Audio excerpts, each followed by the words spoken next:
Hello everyone and welcome back to another video from Wake&Tech. In this video, I'm going to show you how to delete your order history on the Temu app. So let's get started right away. First of all, open up the Temu application on your device and log into your account if you haven't done so already using your credentials. After logging in, you will be taken into the home page from which, if you wish to delete your order history, you can tap on the U icon at the bottom section. This will take you into your account page from which you can find your orders underneath messages. Go ahead and tap on your orders, and now you will be shown all of your orders underneath the all orders section.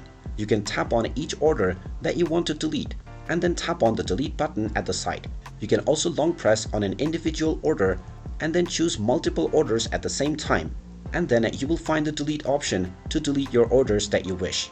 After deleting all of your orders, your order section will be empty.